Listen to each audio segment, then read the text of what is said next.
Hello mga pusing mga madami, ito na naman po ako, ang inyong amang lingkod. Good day sa buong mundo. Magandang umaga dyan sa inyo sa Luzon, Visayas, Mindanao, Philippines. Okay. Kumusta na kayong lahat mga pusing mga madam dyan sa Luzon, Visayas, Mindanao at sa buong mundo na may mga Pilipino? Kumusta na kayo? Okay, please, bagong lahat, please dalawin nyo ang aking YouTube channel, Eddie Makasilang po. Subscribe po kayo doon. Please, magtulungan po tayo mga ka-BBBM, loyalista at mga solid PBM, PPBBM, okay? At sa aking FB po naman, maraming salamat sa aking mga pinalanggang mga followers na hindi po nagsasawa sa akin. Maraming salamat po sa inyong mga busing mga badan.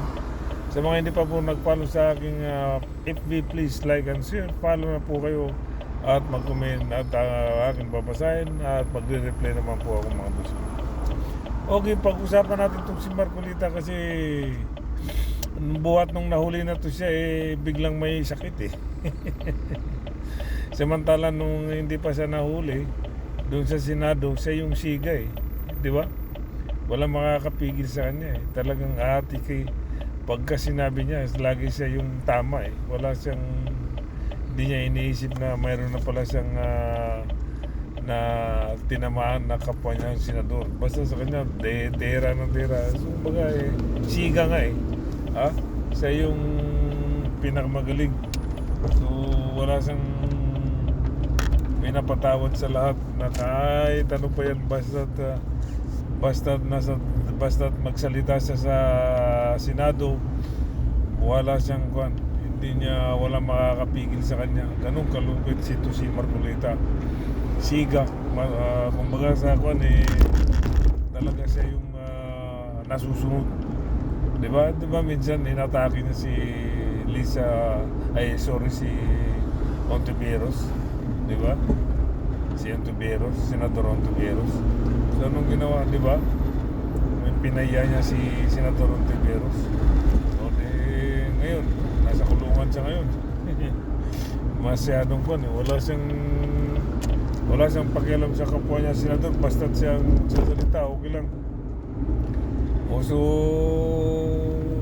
ngayon nakakulong at biglang may sakit na tumaas daw yung dugo niya, high blood daw, tumaas yung dugo, mataas daw yung pressure niya, marami na daw sa sakit, nandun na sa ospital, nakarata.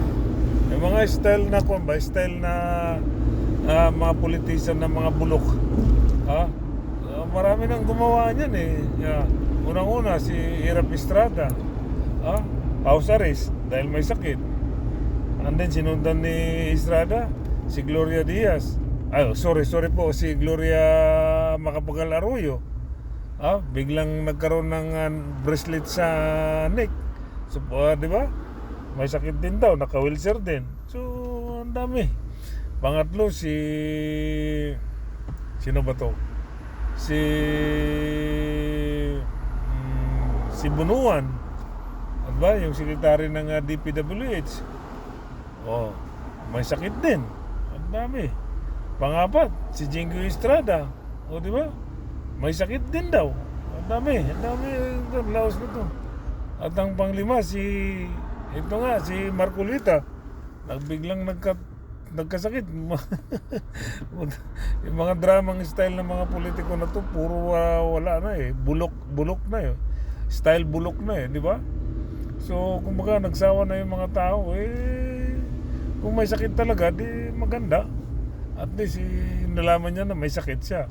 Pero nung hindi pa siya nahuli, hindi niya nalaman na wala siyang sakit.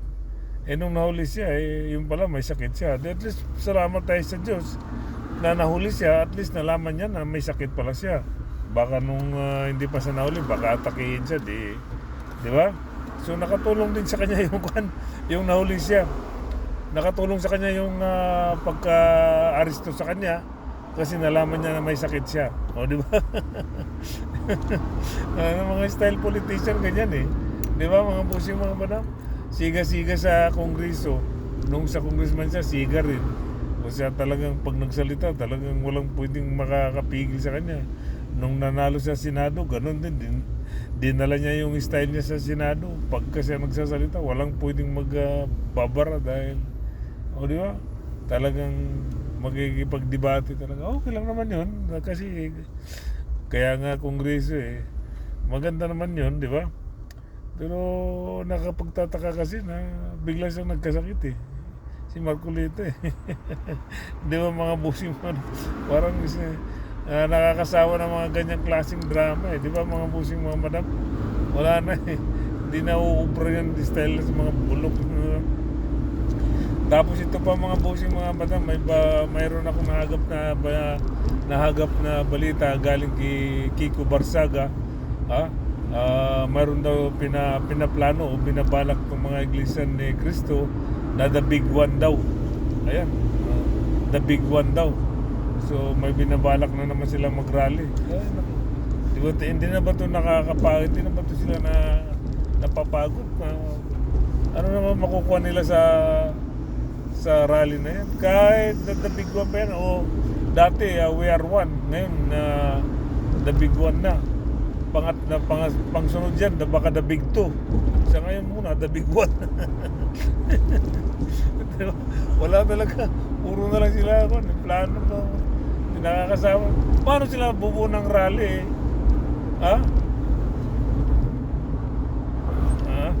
Di ba?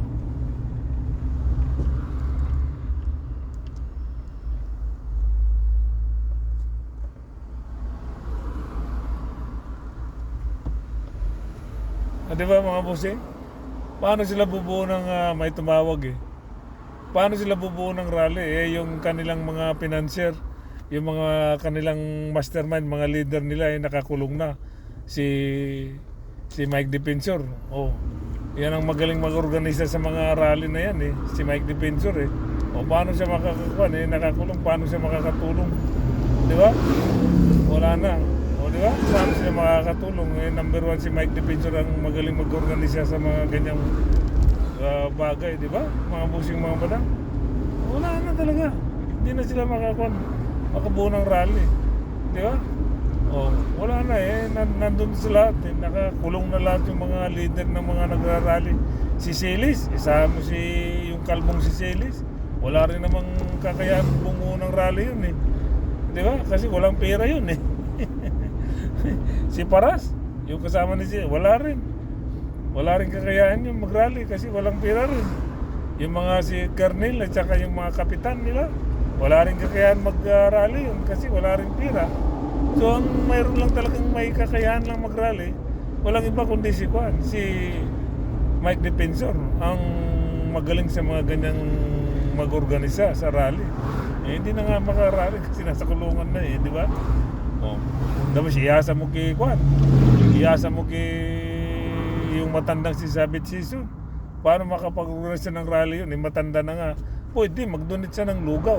May papakain sa mga nag-rally, yung mga lugaw. Di ba? Yung mga lugaw. Yun ang donation niya. Doon siya magaling sa mga magpakain ng lugaw. Di ba mga busing mga madam? Wala na talaga itong mga may the big one daw. May binabalak silang the big one rally. Ang sabi ni Kiko Barsaga na dating congressman, isa ring buwang yan kaya nga natanggal sa kongreso dahil si Raulo di ba mga Kiko Barsaga may binabalak daw ang Iglesia ni Cristo para kay Marcolita, the big one, dahil nga raw nahuli si Marcolita. Sinong sasama niyan? Alam nilang may kaso si Marcolita. Wala na yan. Style na yung mga busing, mga badam. Wala nang style. Hindi na mabinda yung ganyang klaseng pautot nila na may binabalak silang the big one. Baka sa sunod na yan, the big two. Dati, we are one. Ngayon, the big one na naman. Wala. Kahit the big one pa yan, kahit the big million pa yan, hindi nila kayang labanan ng gobyerno. Gobyerno ay isa government. No one can fight the government. Okay? Nobody can fight the government. Dahil ang gobyerno ay gobyerno. Sila yung makapangyarihan sa lahat. Kaya nga government. Di ba mga muslim po? Kaya kung ako na lang sa mga iglesia ni Cristo, kung nagbabalak mo kayo na mayroon kayong the big one, magsitigil na lang kayo. Kasi wala rin mangyayari. Okay mga busing, hanggang dito na lang po. Maraming salamat sa inyo mga busing, mga madam, okay? Okay mga busing, once again, maraming salamat po sa aking mga minamahal na mga followers sa aking FB, sa Facebook page ko. Maraming salamat po sa inyo mga busing, mga madam. Sa mga hindi pa po nag-follow sa aking FB, please like and share at follow din kayo at magko-comment din ako mga busing, mga madam, okay? Ito na naman ako po ang nagbibigay ng sakit ng ulo sa mga didilis at sama ng loob sa mga didilis. Okay mga busing, mga madam, once again, I love you all sa aking mga followers. Maraming salamat sa inyo. Bye bye, peace.